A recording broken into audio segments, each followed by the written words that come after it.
Really nice. Yeah, that's awesome. A lot of fun. But the old vet, that was real hardcore, man. Really? That was hardcore. Didn't they have a jail cell in it? Yeah, they had a judge. Cell. They had a judge, yeah, holding, and, a really hardcore right-wing.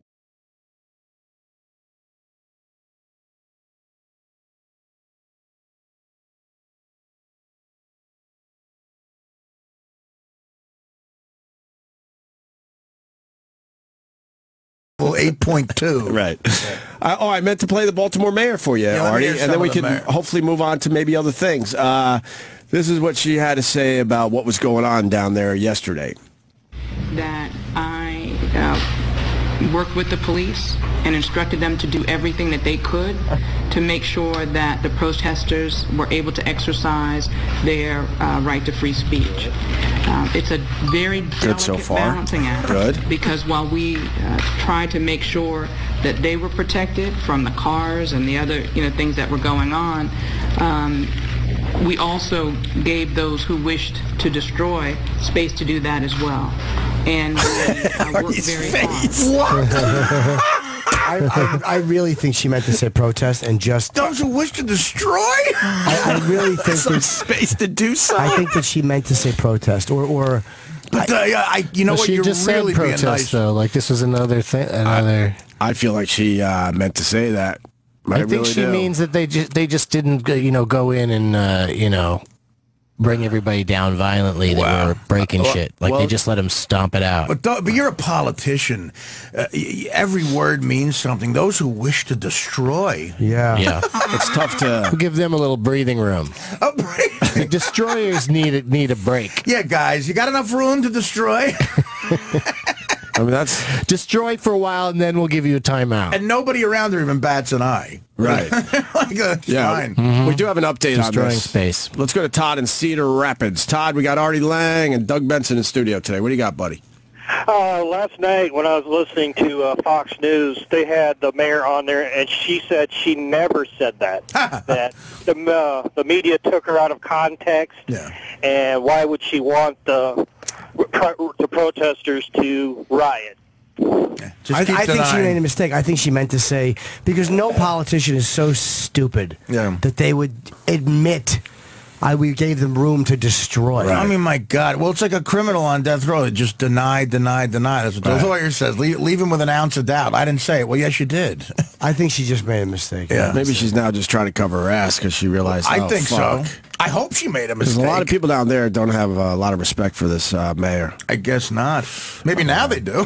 Right. I'd fuck her. Thank you, Todd. Oh, I'd love that. You're welcome. I love when It reminds me of The Wire when they tried to have like an area where they let them go ahead and sell drugs, and they tried that experiment and it didn't work out. Doesn't sound good. It reminds me of The Wire because like I was thinking when I was watching the coverage, somebody's going to call Omar. I know. You know what else reminds you of The Wire? Omar's lifestyle. That reminds you of The Wire. It reminds me of The Wire. Fuck, I meant your lifestyle. It reminds me of The Wire because the cinematography was great. Let's go to It Brett. was well shot. Let's go to Brett in Chicago. Brett. Oh, you got to deal with a Patriots fan in a second, Artie. Okay. I apologize ahead of time. all right. Brett, go ahead. How you doing, Bert? Yeah, I just wanted to call regarding a two-way mirror in Chicago. Oh, is that two-way mirror? Is that in the comedy thing with that girl? Rogan tweeted it? The Dive Bar Comedy Club. Yeah, it's kind of like a dive bar, and it's like owned by this really crazy dude who used to be a former wrestling promoter. The bar is just kind of like this wacky shithole. It's like fucking awesome food. All the Chicago fans should go out there and show them some love because it's just bullshit. I don't think you should show love to someone that shows a one-way mirror on the girl's toilet. Right. As much as I'm a pervert, this guy's being a fucking complete scumbag if he has a one-way mirror in the girl's toilet. But it sounds like the bar food is really good. I mean, It's a mozzarella stick. And let me add in, with St. Louis. I would gladly jerk off on the other side of that mirror, of on course, either we all side of would. it. We all would. Yeah, I mean, well, what's the story? The owner of an Illinois bar is defending his decision. He's defending this to have a two-way mirror in a woman's bathroom. It's not illegal. Yeah, what is that defense? It's not illegal. It's not illegal because it's not a video. Really? Nope. Saying the woman who took video of the mirror ruined his funhouse gag. That's a funhouse gag. You're ruining my gag. It was a prank. It's a gag I played by myself.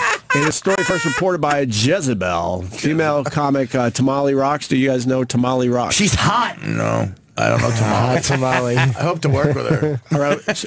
She posted a video. Can we see her video first, please? Oh, Tamale's video sounds great. Here's Tamale discovering the two-way mirror in the women's bathroom at this dive bar / comedy club in Chicago. Hey there, I'm Tamale. I'm a comedian and clearly a lady. Here's the deal. I'm performing in a bar tonight, doing some comedy, making it funny, and I noticed something a little strange. Behind me you'll see a full-length mirror. That full-length mirror, if you can see, is opposite of the ladies' toilet, which is located here. Now the ladies' toilet, opposite of the full-length mirror, may not appear weird to some people, but for paranoid jerks like myself, I get a little confused about why that might be there. To check a dress? Perhaps. To watch a panty line? Maybe. Let's take a peek at what really lies behind it. She walks out. It's a closet area. It's a closet storage area. Oh my God. Just a harmless, cleaning station, right? She closes the door. Is there something more? Here you will see the back of the door cut out, the toilet. and a clear view of the toilet that the ladies relieve themselves in at this establishment. Here's to being a lady in comedy, am I right? Oh my! I think the best. What a creep! The best part of that is to hear the noise coming from the room that she has to perform in. What a shithouse! Well, she probably just wants to leave, but she needs the money. Her sarcasm's out of line. First of all, I agree. You should show some respect to the place you're waiting. Right. You know, it's the guys like that. I can picture this with a Chicago accent. We treat the comics very good. We put them at the Marriott. The Marriott. We can't look at a little ass every once in a while. Jag off. Well, the guy wants to defend himself, and we got. Come on. How do you let's find out. We're going to put these clips on our Facebook page for the people. And, it's just a fun house thing. Let's listen to Ronnie. Fun houses where you go in and take a shit while people watch you. It spells fun. In a recorded phone conversation, it's Ronnie Lotz. He defends two-way mirror. Ronnie Lott, the Niner, the 49er? Yep. In a women's bathroom. Say wrong or incorrect. Do you mind if I record you while we talk? You know what? I would appreciate that you record me. So, you know what happens is even Jezebel, they were pretty on the money with my attitude with them by design, but on the same hand, they weren't pretty fair. They did a couple of cuts that weren't really fair. But if you record it, I'd be I'd be amazed and I'd be honored to tell you whatever you need to. You jag off. All right, so tell me, brother. I'm just going to be very short. Just give a little background. I bought this building in 2000. I make a living on making people either very happy or take them out of the reality Certainly make for a myself couple happy. hours of their life. Okay. My bar is promoted as haunted. I was in the professional wrestling business. I have a 10-foot mummy that was stolen. She's tall. And it was all over the community. Somebody stole that mummy on historic Route 66. Right now, I'm in my beer garden, and sitting in front of me is Bigfoot's grave. Could you say something relevant? I have dug a 10.5-foot Unnecessary hole. statistics. We have buried Bigfoot barley wine from Sierra Nevada in there in 2007. In 2011, we dug it up and we drank it and had a giant fart. And then we buried 3 more. My point is that it's a fun house for adults, plain and simple. And This is where we bury things. The object is when people see the mirror, they come from all over to look at the mirror, and there's no other way to get in there. Thank you, Ronnie, for being short. And the light is on. All they do is just turn the handle and open it. Half the time it's open with the light on anyway. Some of the regulars, the girls that are to about that, they just leave it open. There's nothing in there. We have the police department here. They're like, well, where's the doors? Where's the trap doors? Where's the cameras? Well, there isn't any. I said, well, what do you mean there isn't any? I'm like, well, there isn't. I said, well, why why we here? I'm not quite sure. Well, but there is a two-way mirror in the women's bathroom, right? Let's get to that point. Yes, it's not, but you got to understand. Yeah, you know, there is. What we do is we put a monster behind it, and then we used to have the switch. When we hit the switch, and the light goes on, it's called Pepper's Go. Is it lights up, and then the monster suddenly have a monster appear while you're trying to take shit. Listen, what, you don't like fun, Jaguar? Who doesn't like being scared while they're trying to crap? You just want to strangle it. Ladies love it. Ladies love a monster appearing while they're... I'm going to be short. Here's the thing. We dug up Bigfoot's head last year. You got to see the video. It's a two-way mirror, and you can get a nice view of some lady taking a dump before her set. This is adult fun. Right. And it's obvious. Lisa Lampanelli had diarrhea one year. It was hilarious. It was so effing fucking funny. I got video of Margaret Cho throwing up fucking mozzarella sticks. You want to come in? You want to see Sarah Silverman barfing some buffalo wings? I've never been to this club, but I would bet a lot of money that this guy goes into that, it almost looks like a janitor's closet and takes a peek from time to time when business is... Yeah, he fills that mop bucket, I'm sure, while he looks through the mirror. When he knows business has been handled and everyone has sat down and they got their first drinks, he feels like, well, I think I could slip away and hang out in the janitor's closet while one of the comics takes a dump. Sometimes the MCs, I just watched this next performer take a shit. This Al Jensen. Oh, boy.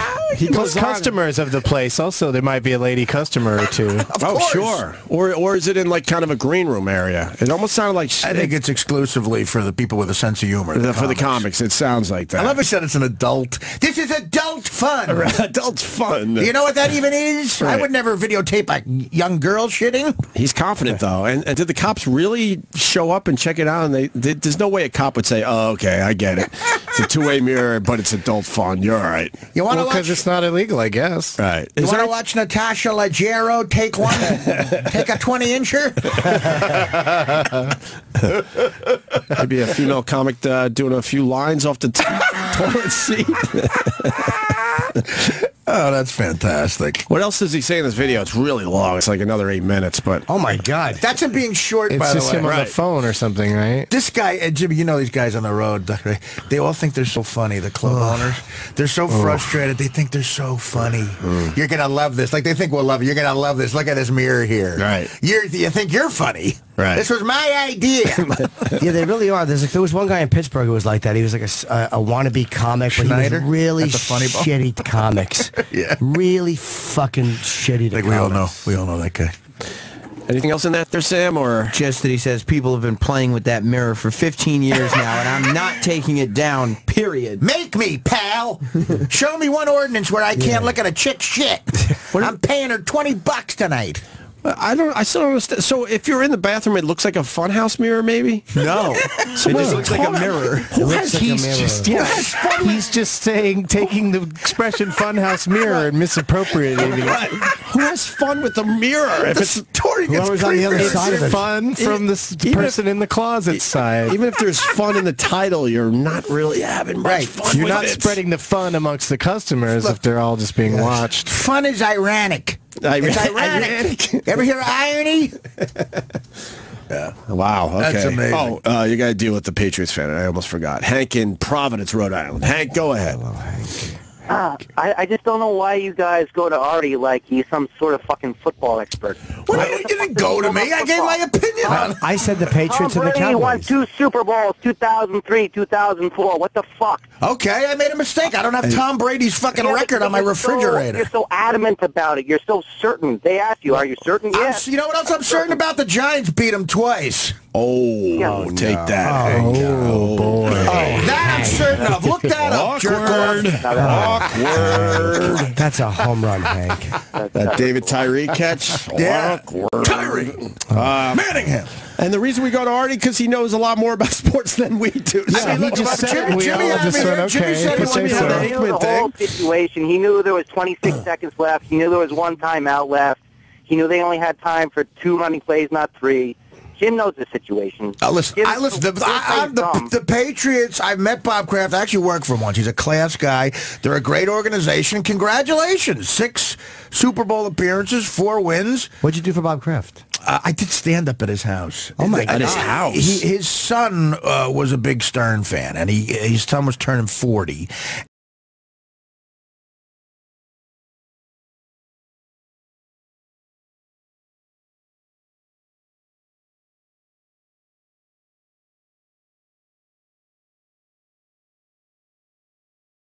Called up Karmazin and said, would Artie do stand-up as a surprise at my home in Brookline? Right. So he sent me, it was a Wednesday. He let my 2 uncles come who were huge football fans, all right? And Baba Booey came with me.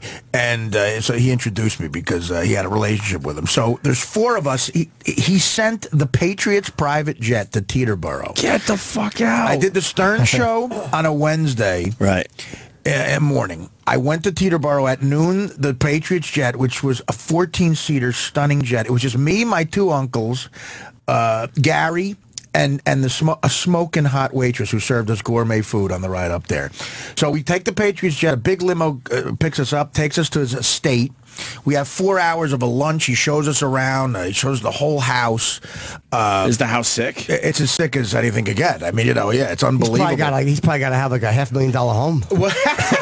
Yeah.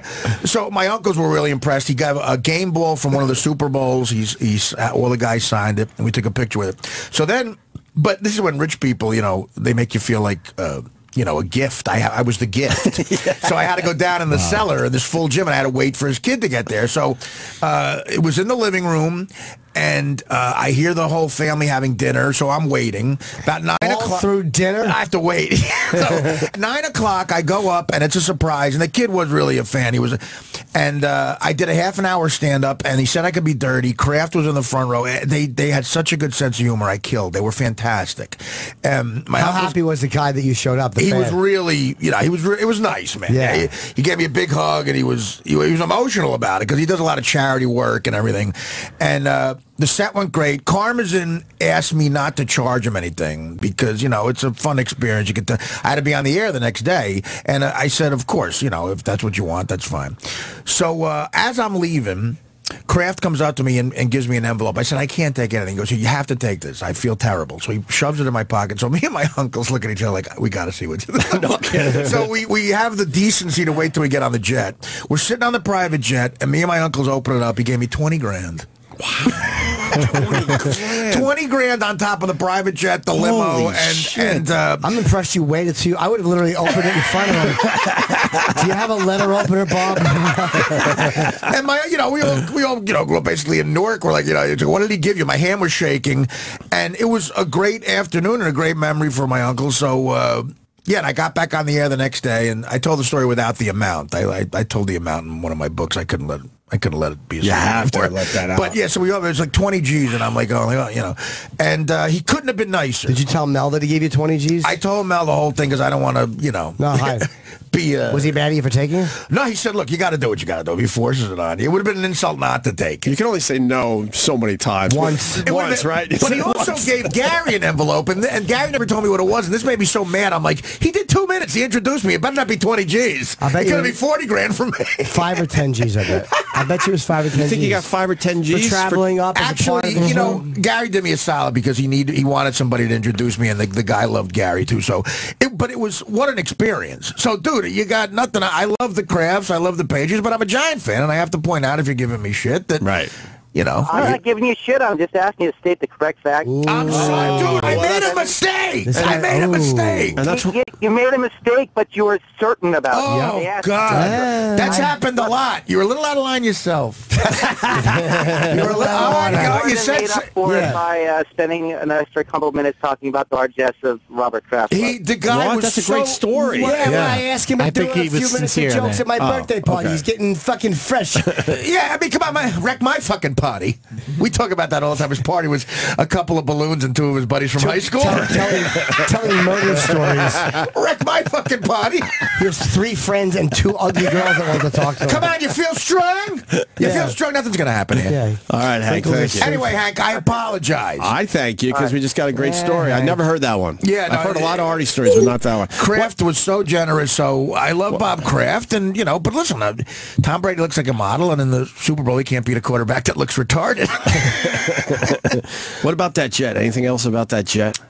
You know what? I've been lucky enough to be on a couple of private jets. Howard was very generous a few times.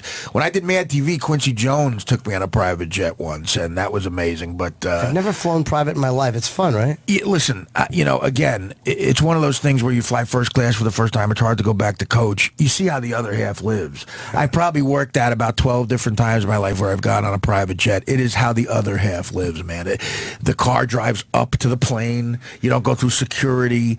You don't have to put seatbelts on or hear a seatbelt speech. Again, it was a hot chick serving us. It was a gourmet Chinese meal that we had. It's a 45-minute flight, you know. And it was a 14-seater, freshly painted. It was a Gulfstream 6, I believe. And it was just, again, you know, and there's kids who grow up like that. Kids of, you know, Jay-Z's kid. That's all she's going to probably ever know. Understand, right? And if the bottom ever falls out financially, I don't know how they're ever going to see, like, you know, to wait on a security line at Newark Airport for a delayed flight to Baltimore. Did you ask him to maybe take the long way to to Boston? It's actually, that's a good point. It's actually, when you're on one of those things, you don't want the flight to end. Of course. It's the only time you don't want it to end. Never. And again, Howard was so generous a couple of times. He flew me out to Vegas on a jet, and you're playing poker. You say whatever you want. You Why do would he whatever you fly want. out to Vegas on a jet? Because we did the show out there a couple of times. Oh, and he let us. That was 4 of us on a 14-seater too. You know, and but Quincy Jones said something that maybe him and Frank Sinatra could only get away with saying. I was in New York, and I did a sketch in New York for Mad TV because I was the only cast member back in the city. He begged Whoopi Goldberg to do a sketch because the ratings were low, and she was in New York. So I did the sketch, and Quincy comes up to me and says, it was after the Christmas break. He goes, "How you getting back to L.A., man?" And I said, "I got a plane ticket." You know, he goes, "Man, fuck that. We got the wings. We got the wings." He said, "We got the wings. I got the Warner Jet, man. I did my thing, man. We got the Warner Jet." He goes, "Be at the Pierre Hotel tomorrow at noon." Wow. I was at the Pierre at 11:30 waiting around. Good for you. And I got in the back of a limo. He was the editor of Vibe magazine at the time, and this is like a year before Biggie Smalls and Tupac Shakur died. They were both on the cover, and I'll never forget this because it was haunting. He's looking at the cover, and he's talking to a guy who worked for him, and he said, "These two motherfuckers going to kill each other. These guys are crazy. I got to sit them down and go, what the fuck are you doing? You think Sinatra would have killed Tony Bennett? Right. You're making all his money. Wow. Just relax. These 2 kids are going to be dead in a year." That's what he said. Sinatra would have killed Tony Bennett. What a great... That's what he said out loud, and I never forgot that. He knew. And there was me, his daughter Kadita, who he had with Peggy Lipton, gorgeous girl. Wait, hold on. And, Quincy Jones has a daughter with Peggy Lipton from the Mod Squad? Yeah, they were married for a while. Can I see a You know picture of Rashida them? Jones, the actress, stunningly I do, beautiful yes. with the blue eyes? That's her other daughter. He's got 2 daughters with Peggy Lipton. Wait, Rashida Jones' mother is Peggy Lipton? Yes. I didn't know that. Yes, and her older sister, Kadita, who's also stunning looking, was on the jet, and he was with a business. Well, you think you would pull a train with Clarence Williams III? I think Quincy's pulled a train with everybody. Wow. I had 7 conversations with that guy in 2 years. Everyone was about pussy. Oh, he's awesome. Everyone was about pussy. Think he's fucked a lot? From what he was telling me, yeah. Wow, I like her. She's all right. She's Katina. I'm thinking of Rashida Jones, the actress. There's both of them. Oh, you're Rashida and Kadita. Rashida was on The Office. How old is Katita? I don't know. She's probably 2 years older than Rashida. I think she's attracted to me for some reason. Stunning. You think? Yeah. Stunning. You think you got a shot? Or? I do. Nice. She's very nice. Very cool. But, yeah, Quincy is some guy, man. How was he to fly with? Oh, just again, the stories are like, you know, my Italian aunts asked me to ask him about Frank Sinatra. He hadn't died yet because Sinatra wasn't in public at that time. He had Alzheimer's. So at this luncheon once, I asked him, there's always like female publicists around. I said, "Quincy, how's Frank Sinatra doing?" And that must have triggered something in him. He put his fork down and he goes, "Man, that motherfucker's got it in the head, man. He can't remember shit we did yesterday, but he knows shit we did in 1958. He's got that thing in his head, man." He knows Sinatra that long? Yeah, because him and Count Basie toured with him in the 50s. He produced 4 of amazing Frank Sinatra albums, like his best shit at Capitol Records. And And that's how my aunts knew he knew him. He was always in the background conducting. And he goes, I told Sinatra. He's saying this out loud at a luncheon with like female publicists there. He goes, I told Frank, your old lady's too old, man. You need young pussy. Lionel Hampton's 88 years old. He's still doing the road. That's young pussy. He goes, you imagine me waking up next to a 63-year-old bitch? That's Coyote Ugly, man. I could not do that shit.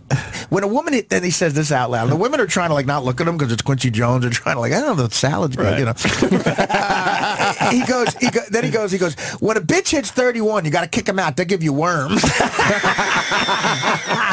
Out loud at a Beverly Hills luncheon. And my buddy's kicking me. He's like, keep him going, keep him going. Of course. He just talked and talked because he was just a smooth motherfucker. Was he worried about offending the ladies? No. He didn't care? He was like, he goes, we got the wings. But he said we got the wings. That's like him and Sinatra. The only two who could say Quincy that. Jones. But yeah, so that's my Bob Kraft story. He couldn't have been fucking cooler. He couldn't have been cool. We did a little time with those guys when we were in Boston. Yeah. With the son mostly when they had, I think, the soccer going on. Right, yeah. He's got an older son, too. And then it was, it was the younger one. Exactly right. He was beyond cool to us back in the day. Yeah, well, seemed like a pretty nice family. I don't know. Well, you can tell he's a self-made guy, and he remembers that shit. And he let me be dirty, and I was cursing and everything. The whole family was great. 20, jeez, you would have done that trip for free. Well, that's what the point was. But he felt too guilty about it. He goes, look, this is your time, man. This is what you do for a living. But I'm saying you would have been happy. Of course. Yeah, of course. And then on top of it, you get 20 G's in an envelope. Wow.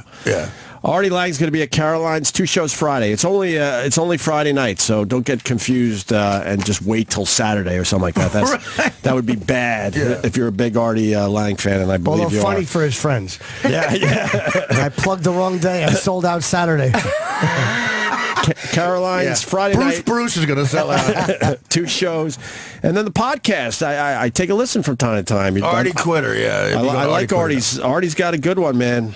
I don't have time for all podcasts, but I try to find a little time to listen to what you're up to. I appreciate it. You don't sound as depressed and desperate as you did about 4 months ago. I go up and down. You seem like you're doing all right, buddy. I feel better, yeah. Good for you. Doug Benson's got, where are we tonight, Doug? Sorry. Gramercy Theater. That's a great place. Doug Loves Movies podcast, 8 o'clock. Great. Couple tickets left, I think. And then Jimmy's going to be in Rochester this weekend, Thursday through, not Sunday, right? Saturday. Thursday, Friday, and Saturday. Doing Weeze's show, or? I haven't seen my press schedule. I'm going to guess so if he's in studio. I'm sure he would love to have you. So, Rochester, Jim Norton is a-coming. There's time to go to Rochester around May. Oh, it's a delightful place this time. You want to go around May after the thaw. It really is. It's a lot of people prefer like the Hamptons. This is just a wonderful place. It gets cold up. Rochester. We went to Boston late January to see Jimmy tape his special. This year, yeah. Late January in Boston. Did you do it at the Wilbur? Where'd you do it? No. I did Somerville the last 2. Oh, I've been to Somerville. Good. Okay, great. It's a good little theater. Yeah. We will continue. Stay there. The show will be right back. Right back. Sirius 206, XM 103. It's the epic sports event that the world demanded. The wait is over. This Saturday, May 2nd, boxing's pound-for-pound king, Floyd Money Mayweather, steps into the ring to face 8-division world champion Manny Pacquiao, one of the most decorated fighters in the history of the sport. The undefeated Floyd Mayweather is an 11-time world champion in 5 weight divisions and is universally recognized as the #1 pound-for-pound fighter in the world. Manny Pacquiao is a 3-time Fighter of the Year, was honored as the Boxing Writers Association of America's Fighter of the Decade, and is the only fighter to win 8 world titles in as many different weight divisions. Superstars Floyd Mayweather and Manny Pacquiao, whose crossover appeal transcends the sport and has made them household names, will face off in an event that is expected to eclipse every pay-per-view, live gate, and closed circuit record. A championship mega event of this magnitude comes along once in a generation. Don't miss this epic event, Mayweather versus Pacquiao. Wow, I can't believe it's here. It's this Saturday at 9 p.m. Eastern, 6 p.m. Pacific, live on pay-per-view. And now, a word from the legendary comedy troupe, The Kids in the Hall. My name is Scott Thompson from Kids in the Hall. Actor, comedian. This is Dr. Steve from Weird Medicine with another Dr. Steve Medical Minute. Hey, Dr. Steve, what exactly is a colonoscopy, and when should I get one? A colonoscopy is just a test that lets your healthcare provider get information about the inner lining of your large intestine. Since there's nothing more sensitive than the eye for detecting irregularities in things, a flexible fiber optic scope with a light is passed, starting at your awful anus and proceeding through the whole colon, ending in the beginning, called the cecum. This is all well and good, but would be impossible with a colon filled with fecal matter, so the day before, you'll be asked to do a colon prep, consisting of a clear liquid diet and a variety of laxatives to make your colonic mucous membrane squeaky clean. All right, Mr. DeMille, I'm ready for my close-up. If they see something horrid, they can biopsy it through the scope. This is a great way to diagnose polyps, diverticular pouches, inflammatory bowel disease, and even cancer. It's recommended that you have a colonoscopy after age 50 or 10 years before a first-degree relative had colon cancer. In other words, if one of your parents had colon cancer at age 45, you should have your first colonoscopy at age 35. Other reasons to have one include rectal bleeding, chronic bowel dysfunction, or unexplained abdominal pain. As always, talk to your healthcare provider for more information.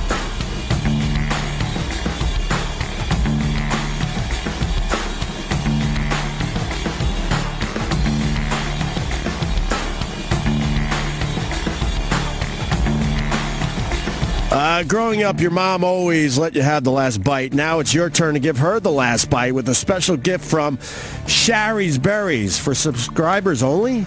For subscribers only, Shari's Berries is offering giant freshly dipped strawberries starting at just $19.99, over a 40% savings. Just go to berries.com, click on the microphone, and type in the code OPIE, O-P-I-E. A good gift makes her eyes water. The best gift will make her mouth water, too. Treat your mom to something sweet this Mother's Day with Shari's Berries. Berries dipped in white milk and dark chocolate goodness and topped with chocolate chips, nuts, and decorative swizzle. You could choose from berries, cake truffles, brownie pops, pretzels, and more. Here's the only way to get this amazing deal. Freshly dipped strawberries starting at $19.99. This offer is for listeners only when you use the promo code OPIE, O-P-I-E. Just visit berries.com, berries.com, berries.com. Click on the microphone in the top right corner. Type in OPIE.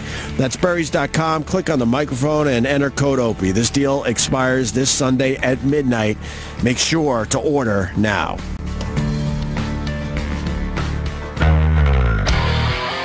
We're back. With Opie and Jim.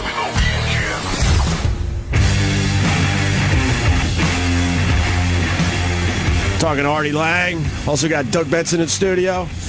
Good news, guys. Everything's fine in Baltimore. Chris Cuomo's down there. Oh, good. He's taking care of the situation. I actually find myself liking him, and I really didn't want to. Hey, listen. Yeah, he's the guy you want to hate, but he seems like an all right guy. He's a bright guy. Yeah. He seems to be a little more honest than the rest of them, and he really does. I mean, I don't know. I saw him at the gym, actually, and I gave him a thumbs up and said, hey, I think you're doing all right for CNN compared to everything else that's on the news, I guess. Yeah, he handles himself well, absolutely. So he mixes it up a little bit more.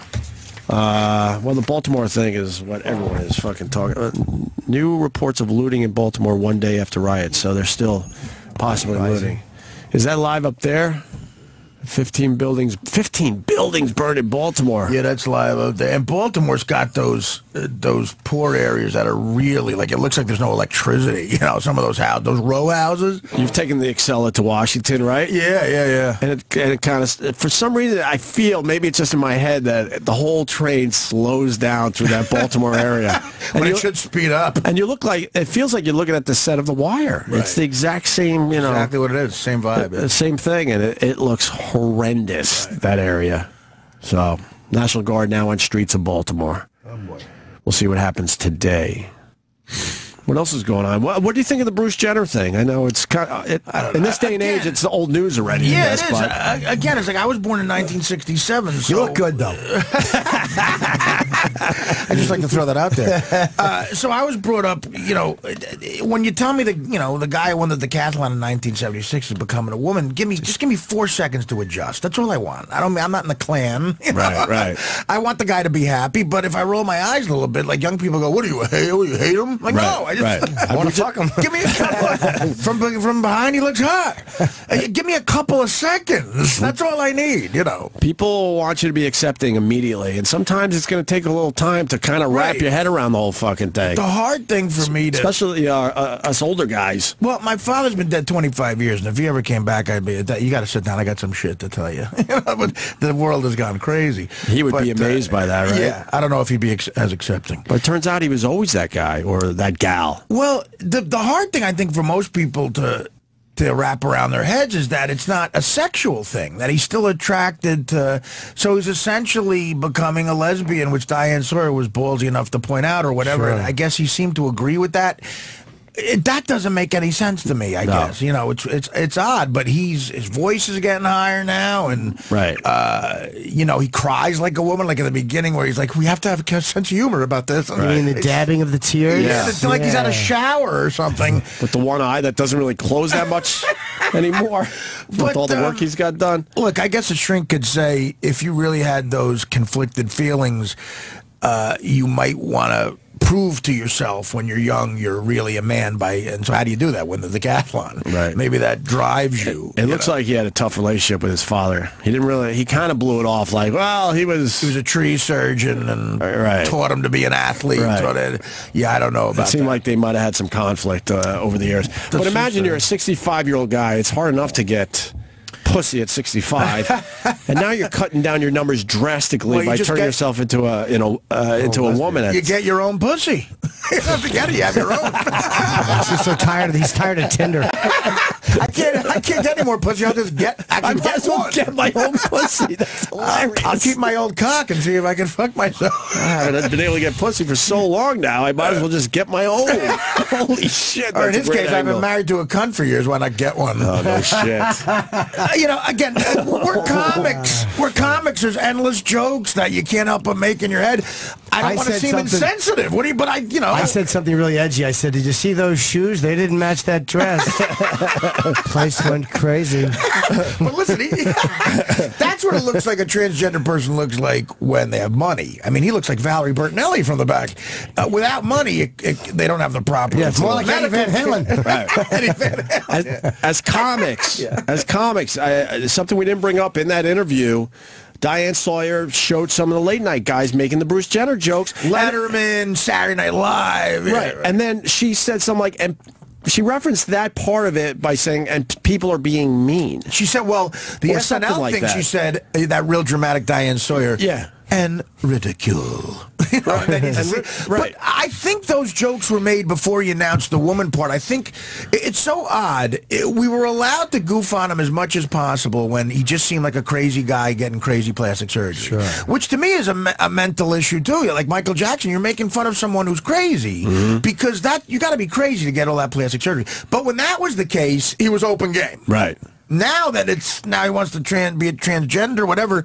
Now it's off limits. Now it's mean to make fun of. I know you comics aren't going to stop, but well, I mean, now you got to say it in the right way, right? What's funny, most of the jokes over the years have been he looks like he's changing into a woman. Yes. He looks like he wants to be a woman, and now he is. And that's what he was doing the entire time. Right. We were on the money, right? But it's weird for him to say out loud, and I'll give Diane Sawyer props for that. To get him to say out loud, it sounds simple, but sometimes that's hard with an interview to say. He said, "I'm a woman." Right? That's crazy. You think the late night guys will stop now? They'll change the tone of it. Depends on what he does. I don't. It's funny. I just did stand up on Jimmy Fallon, not panel. I did stand up on the Tonight Show, and the first few minutes was about that issue, and they were very touchy about it. They ended up being cool, and they let me sort of do what I wanted to do. They made me change certain words, but what word? I need. Well, and not just like the way I said certain things. They didn't want me to make it sound like he was crazy for doing this, so they were very sensitive about that. But so I just didn't use the word crazy, but I basically said the same thing. Right. And it got big laughs because people identified with it. But I think a show like that is mainstream enough to. And again, they ended up treating me well, and I got a good relationship with them. But still, they were very. Well, they're a little nervous. A comedy. If you're a comedian, to get a note, well, we're worried about what the trans-operative community is going to say. Like that's. Right. When someone says that, it's such a politically correct thing to say. How do you deal with it? Or what angle do you take? I mean, look, I'm fat. People make fat jokes all the time. There's a guy who calls me obese Witherspoon on the internet. I mean, I want to take that guy on the road. I'm not offended by him. You know, so I mean, where's the fat community? I guess we're allowed. There's no fat community. Well, but I feel like you lost a few pounds there, Yeah, Artie. I'm sort of overweight Witherspoon now. Okay, but again, well. maybe can I be sensitive for being offensive? I go, don't call me. That's the last group you can make fun of. It's the same shit, you know. But as a comic, you'd be a hypocrite to say you're offended. And it's perfect for you guys, you know, this Bruce Jenner thing.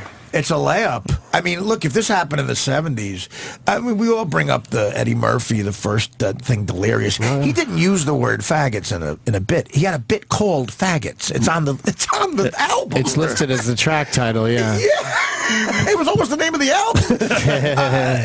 So if this was going on with him back in '83, what he would have said, you know. The Michael Jackson stuff he used to do was insane. Right. Was insane. But he's a comedian, you know. And a lot of that stuff, they won't let you do it. They'll crucify you now. I don't know, Jim. You think the late night shows? I think the 11:30 ones will stop. They might stay away from. They're going to keep getting more and more uptight. They're never going to change because there's no interest in them to change. It doesn't benefit them. Like, okay, let's let a comedian say this. Exactly. And meanwhile, we're going to get so much shit. They don't need it. They don't They don't need it to be successful, and that's the thing. That's good for them, but bad for comedy. If the more and more people get uptight, that's just bad. For Weekend comedy. Update will still do it. You think so? Yeah, because they're just about taking some hard shots. Right. All right. Yeah, sometimes it's almost like a roast. Just to get attention. Yeah, absolutely. Let's go to Clint in Kansas. Clint. Yeah, fellas, just wanted to talk to you about the John Jones thing and how it doesn't look like the Rumble Johnson fight's going to happen, Jimmy. I know, man. It's a real heartbreaker. Just John Jones went to rehab and he checked himself out the day after. I've done that. That's not good. No. That's not a good sign. It's never a sign that you had a great meeting and you're ready for action. The day after is not a good sign. So I guess he trains in New Mexico and he was in an altercation. I think it was him. I'm sorry? Albuquerque. This is an MMA fighter, I assume? Oh, he's one of the best. I like regular boxing. I don't get into that. He's a light heavyweight champion. He's like 24, youngest. He's only lost one fight, and that was on a technicality. He was destroying a guy, and he threw the wrong angle elbow. So he's technically undefeated. Oh, wow. And he got he's had some problems. He tested positive for one of the chemicals in cocaine. Right. And then he, I guess, recently ran a red light a couple days ago. They said it was him, and he hit a pregnant woman's car. Her arm is broken. It was a hit and run. God, that's not good. She's not dead, but there was an eyewitness. There was an off-duty cop, and I guess Jones ran and then came back real quick and got some money and stuff out of the truck and took off again. But in the truck, they found a pot pipe, and they found MMA documents. Wow. So I guess he was trying to clear his blood for a couple of days. That's my only guess. Yeah. Right. A guy with that attitude that MMA fighters have, and they're warriors. Most of them are really nice guys, though. But a guy like that on blow, that's a bad company. Dude, it's fucking scary. Yeah. And it's a shame because he's such an amazing fighter, and he has such an amazing career ahead of him. It's like, what a dope. If this is what happened, it's like, what the fuck you doing?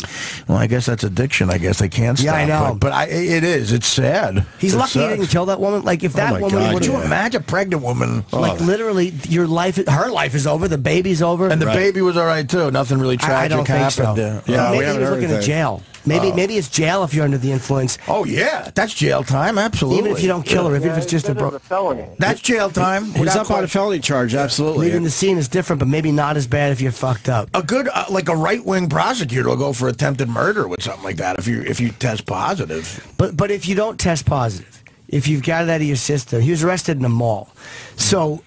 do you think that what is the difference between leaving the scene and having stuff in your system? Leaving the scene's a pretty bad offense too, but it's not as bad as being under the influence. I'm pretty sure. So you take your chances. In that situation. I thought the Patriots didn't win 2 in a row, so I don't know. He only had to post $2,500. He's out. Well, that doesn't mean it. That means it's not that serious in their minds. $2,500. That's what I'm thinking, right? Wow. Yeah, cheap. Got that on me for Christ's sake. Yeah, that sucks. If he was on weed, doesn't that stay in your system for a couple of weeks? 30 days. Yeah. Well, they can't prove they can't prove you were driving under the influence of it. They can't prove when you did it, and having weed in your system is not going to give you a problem. It's at the scene that night they could tell how much, or if it was something else. Yeah, maybe it was booze. Or how maybe long it was does it take for coke to get out of your About 4 days. Yes, that's 4 what days, he needed. 4 days, 3 hours, 28 seconds. And you drink So a lot he of needed water? that time. You know what's a big thing I heard, and a couple of guys told me in rehab? You know Mike what? Pekka. Drinking Sam? vinegar. What's that do? They drink vinegar. If you drink vinegar, it could screw up the test for weed, and it looks like it's not in your system. But what about Coke? You drink a lot of water, it just gets it out? You piss it out? Yeah, but with Coke, I think you just got to wait the 4 days. I don't think there's anything. I wonder if the vinegar thing is real, too. I'm hooked on vinegar now. Yeah, that's funny. Drink a lot of that shit. That's funny if it's just a joke and you drink a whole gallon of vinegar and the guy goes, I'm fucking with you. Right. You smell like a woman's pussy. You bleed me, you idiot. You smell like Bruce Jenner. Why would I say a woman's pussy? People were looking forward to this fight with Anthony Johnson, though. I Anthony was going to Johnson. go out to Vegas. No, unless I was working, I wasn't. It was May 23rd or somewhere around there. Have they officially canceled the fight? I think they want an explanation to see what he did. So they haven't officially. UFC hasn't said anything officially yet. Okay.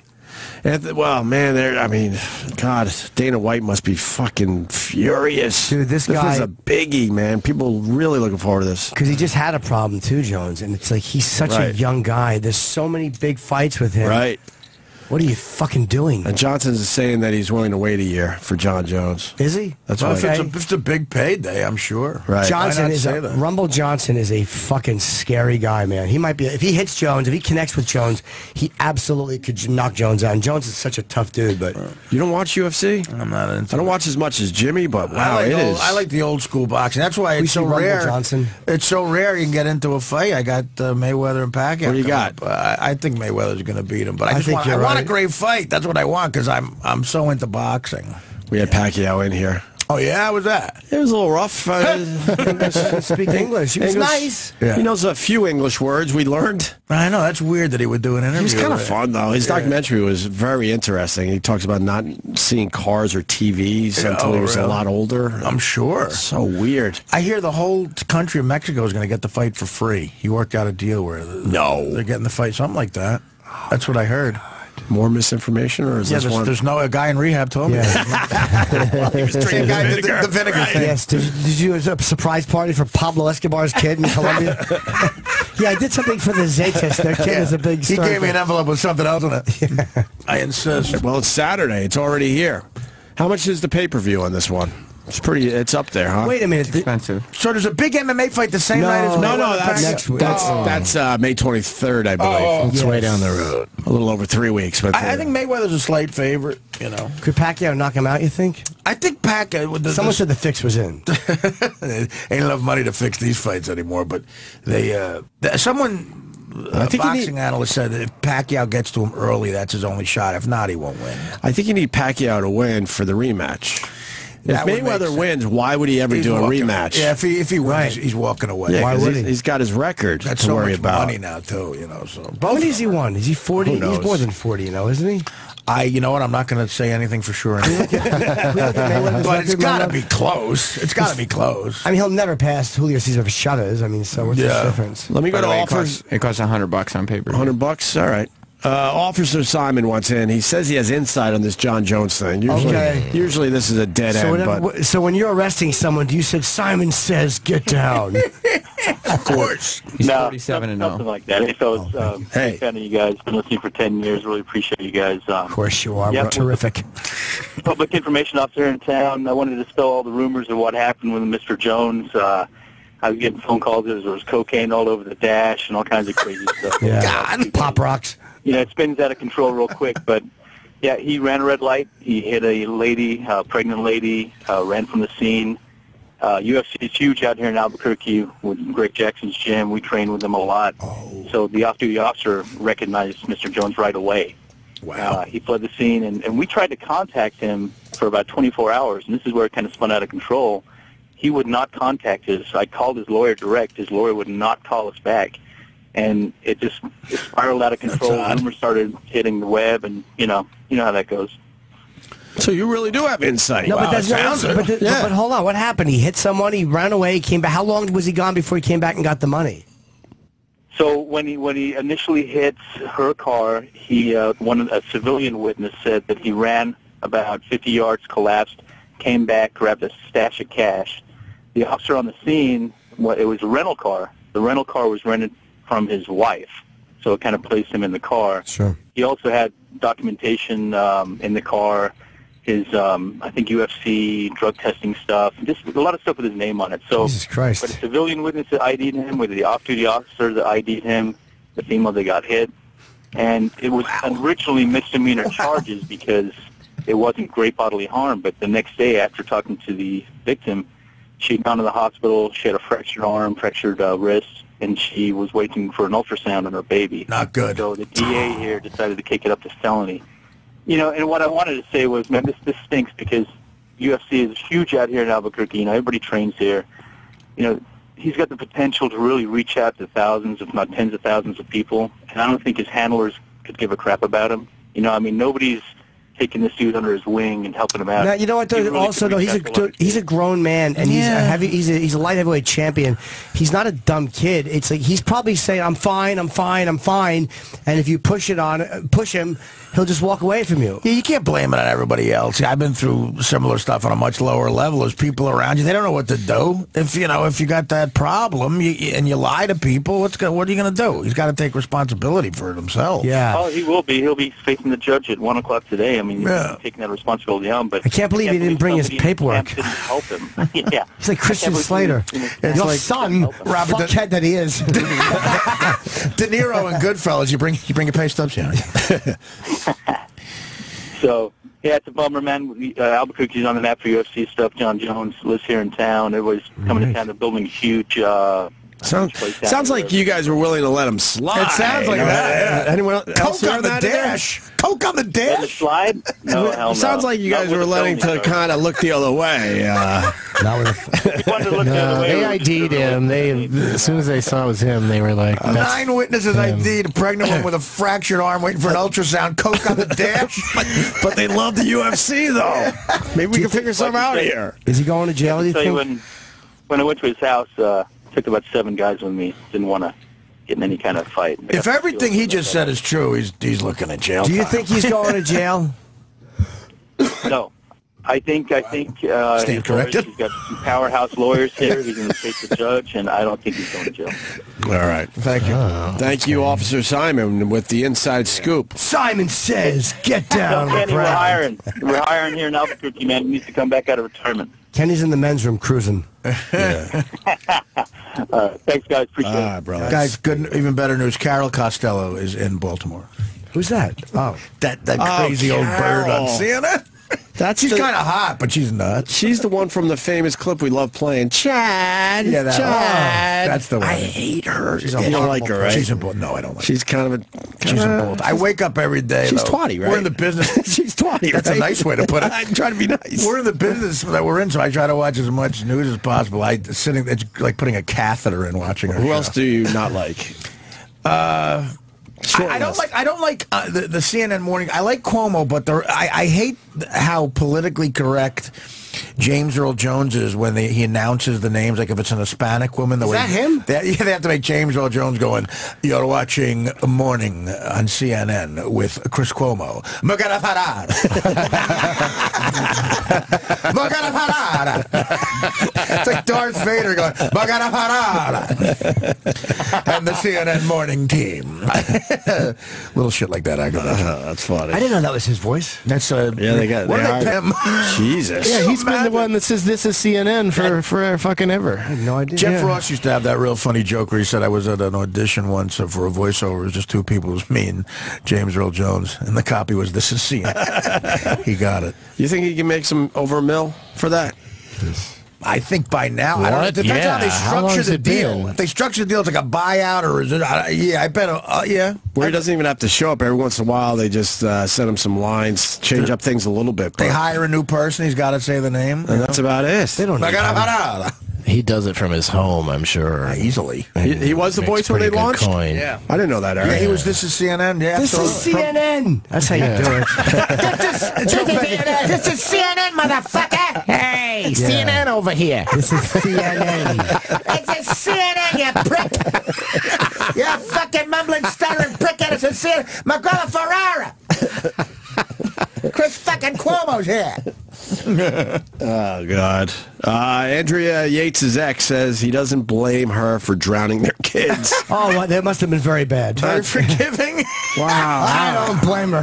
How do you not? What? I did not care for those kids at all. I understand I understand the you got to forgive. It kind of helps you to forgive. But Jesus could forgive. To a point. Yeah. To a point. Oh, my God. Yeah. Unbelievable. My God, I've had That's going to make me laugh all day. You can't stop saying that. Oh. No, that is a little, that's too forgiving. You think? Yeah, that's all too forgiving. You think you got to give him a little shit. He's got to see some consequences. Right. You think it could be, a point where it's too forgiving in this world? Good. I'm with you. I can't get it. I asked a chick to make me a sandwich in the wrong tone. I owned shit for 4 days. She drowned the kids. Whatever happened to this guy? Did he remarry? Does he have other kids? I haven't seen his face pop up in a while. Is this He's fucking Jody Arias. Popped up. Yes. He hasn't taken a bath in 8 years. He's afraid of water. Is it a quick clip, Sam? Let me listen to Andrea Yates' husband here. What was her intention in drowning the children? From what I understand, it was to save them. In her distorted reality, she believed that act would save them. Wow. Suppose I'm driving down the act, but I've never blamed her for it because I think of it as akin to, suppose I'm driving down the street in our Suburban with our 5 children and I have a heart attack and slide over into oncoming traffic and, get in this horrible car accident and I'm the only survivor. Well, should I be prosecuted for that? Should I be blamed for that? Has she told you what she was thinking at the time? Like, for me, it's sufficient just to know that she was in a delusional state. I don't even need to understand it beyond that. That she would never have harmed them had she not been sick. That's enough. So when we meet, we just reminisce about our children mostly. I mean, could you pause this? We just remember. He has to hang on to the one part of his, like, that's the only way he can look at it, right, without probably blowing his own brains out. Like, this fucking cunt killed my children. But then they reminisce about the kids. He goes and visits her, and they reminisce about the kids. Remember our kids you killed? It's so painful. Remember the good times? What? You remember that time you pulled them all out dead and put them on the rug? Yeah. Remember that time when the kids could breathe? Remember that time? Yeah. Remember that time they made noise and then the house was just really quiet? Oh, wow. Yeah. That is terrible. There has to be something psychologically for him too. Like, that's the only way he can do it without realizing. Like, it's like he's holding on to them by keeping her around and reminiscing. Otherwise, I don't know psychologically what that is. But, I don't understand it. Yeah, that forgiveness thing is hard for me to. Well, he's probably a God-fearing man, right? Yeah, I guess so. Scared to death. Anything else in there? I don't know. She is nuts, though, because she did call the cops after and say, I drowned my kids. Right. Like, she didn't try to get away with it. Like, she didn't run down the street and pretend someone else did it. She's like, yeah, I just drowned. Like, yeah. She was a nutty fucking bitch. I got a feeling that wasn't done out of remorse, or like it was the right thing to do. It was because she's nuts. She's truly crazy. Yeah. She drowned them all, too. Yeah, she's I mean, no one said that she's sloppy. I mean, she's proficient. I think she started with the ones she really didn't like, and then it just kept going, or she gets done with one. And you get over it. God. Line up in order of how much I hate you. I think of drowning. It's the worst way to die. How awful. Looking at your mom through the water, terrible. That's the worst thing ever. Well, I certainly didn't want to. Let's get back to Baltimore. Yeah, no kidding. Let's lighten the mood. Yeah. Well, we pretty much done it, I guess. Oh, people are asking me. Maybe you don't have to comment. Where are you at with Howard? I never had. People are like, well, he should be going on Howard, not your show. They don't want me over there. I mean, but not out of any hostility. I mean, I've never had an issue with Howard. I've seen him. I've talked to him since I left the show. We're always very friendly. What people tend to forget is how crazy I left that show. I was on heroin, and I stabbed myself 9 times in the stomach when I was going through withdrawals. I went away for about 1.5 years to get my life back together. And I really think he doesn't want to take a chance at triggering something like that happening again. So, of course, I feel I'm okay to go back on, and I would, out of respect, I would like to have some closure and say, thank you to him on the air for all he did for me, and thank you to everybody there. They were like another family to me, and say thank you to the fans. But they're not comfortable with that. It's their decision. That's the truth. So that's why I'm not over there.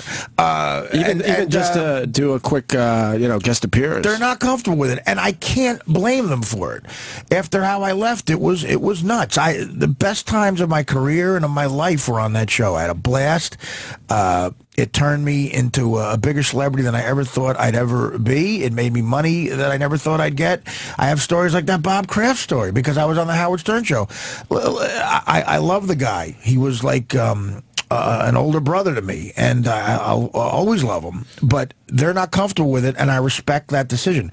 There's never been hostility between us at all. Robin, unfortunately, was sick for a little while, and the strong person that she is, she bounced back, of course. But right after her operation, I went to see her in the hospital, and Howard was there. And for a while, it was just the three of us in her room making each other laugh like the old days. It couldn't have been nicer, and it was great to see him. I gave him a big hug, and I've talked to him on the phone. We're friendly, but they're not comfortable with me being over there. I don't see him a lot because we're just busy. I don't see him because who do you see? You're working, and we're adults, Well, what I heard in there was we're assholes for being comfortable having you on our show. Listen, I mean, listen. I'm joking. Yeah, no. That's just a dumb joke. No, what I'm saying is something, he feels there's something about that atmosphere over there. Right. I've done a million other shows. No, I know. That's why it's a dumb joke. Yeah, I'm saying there's none of that. He's worried about the actual atmosphere of that show in particular. He might think there's something about that mix or whatever that he just doesn't want to chance it. Maybe there's even legal issues. I don't know, but I have to respect that, and I do. But, I mean, I'm grateful that a show like this has me on, and I'm able to still promote. I still have a career, right? Which is I'm grateful for. A good career. We like having you here, Artie. So I appreciate it. But I mean, I know people are curious, but that's the answer. I kind of apologize for putting you on the spot, but I get so much on the Twitter that I'm like, well, fuck, I'll just ask the guy. I try to answer it as much as I can on Twitter, but and I've answered before. You didn't put me on the spot. Okay, I'm telling you the truth. I never had an argument with him. We never were enemies on any level. And I love the guy for what he did for me, and I always will. So that's it. And you're doing well, man. You look really good, Artie. I feel good. It's been I've been back now since I was in rehab. For about 4 years, and I'm still here, breathing, having a good time. Right, good. And the podcast, how do they get that again? If you go to artiequitter.com, it's one word, Artie Quitter, ARTIE, the word quitter.com, you can sign up. All right. Yeah. It's got all my dates on there, too, and everything. Wait, are you promoting Laugh, Killer Laugh? I got a small part in my buddy's movie. It's a dark comedy about a mafia hitman. I got a small part at the end, yeah, it's out in theaters now. It's called Laugh, Killer Laugh. It says on your one sheet, promoting. This was the real reason you were in today. I got a small part. I don't want to mislead people. I'm at the end, but and we're just tagging it at the end of your appearance. They asked me to promote it. It's Kamal Ahmed from the Jerky Boys is actually a real talented writer-director. I've been in a few of his films. He does dark, great stuff, and Laugh, Killer Laugh is available now. Yeah. Okay, so on demand as well. So check it out, yeah. iTunes and video on demand and select theaters, Laugh, Killer Laugh, artiequitter.com. Like you said, Artie Quitter on Twitter. And the podcast, how do they sign up? Just go to artiequitter.com. Artiequitter.com to subscribe, yeah. The Caroline's, that's what I meant to say. And I'm at Caroline's this Friday. 2 shows. 2 shows Friday. So 212-75. I'm not sure what it is. 757-4100. Yeah, for tickets to see Artie Lange. They're going to go fast. Doug, thank you so much, brother. Thank you. Gramercy Theater tonight. Mm-hmm. Doug Loves Movies podcast. Tickets might be available still. We'll see. Okay. DougLovesMovies.com for all of my stuff. Gramercy's a great gig. I love that place. It's very nice. And Jim Norton is heading up to Rochester later this week, Thursday through Saturday. Yeah. At what club up there? I forget. Comedy Club. I got to say, some of the most fun I've had since I come back are gigs I've done with Jimmy. We're still friends. Those are always good. Yeah, we do fun gigs together. Always fun gigs. Yeah. You've done Maybe we'll do a few more. Hopefully. I would like that. That'd be good. Split the time. 30 and 40. They are beautiful, man. 20 minutes, bam, boom, bam. Nice and easy. Yeah, right, absolutely. All right, that's it. We'll see you guys tomorrow. Thanks for listening. Thanks. Today's show will be available later today on Sirius XM On Demand. Stick around. The after show is up next. Where can you get a Mother's Day gift for your mom and sister or significant other? Then that will last a lifetime. Steven Singer Jewelers. Steven Singer Jewelers has exclusive gifts only available through their store that last forever. Just like the love you have for mom, Steven has an exclusive necklace design, the I Love You Mommy Silver and Diamond Necklace Collection in 8 variations starting at just $149. This beautiful necklace showcases a sparkling diamond for each child that you have. His choices for mom are so appropriate, so exclusive, and priced so low, you'll definitely end up buying more, which is almost a reason to hate Steven Singer. Don't mess this up. Give mom a gift that will last a lifetime, whether she has 1 child or 8. They have the perfect necklace for her at the perfect price. Visit Steven Singer at the other corner of 8th and Walnut. Call him at 888-I-HATE-STEVEN-SINGER or shop online at IHateStevenSinger.com. Do that today. Steven Singer is going to make your Mother's Day shopping very, very easy. Steven Singer Jewelers. One place, one price. Go there now to check out the necklaces. IHateStevenSinger.com. Thanks, Ed. Pioneers of the Seattle grunge scene. My name's Eddie Vedder. Hi, this is Jeff Ament. Hey, this is Mike. This is Matt Cameron. This is Stone Gossard. Their debut album, 10, took the rock world by storm. And they've continued to deliver incredible performances, live and in the studio ever since. Pearl Jam fans have a home on Sirius XM. Hear 3 complete concerts a day, along with music curated by the band. Pearl Jam Radio. Channel 22 and on the Sirius XM app. Listen up, guys. A lot of guys think all underwear and undershirts are the same. I can tell you they're not. Tom Patterson here, founder and CEO of Tommy John, the revolutionary men's underwear brand that's taken the undergarment industry to the next level. The truth is, underwear has evolved since 1992. At least ours has. We use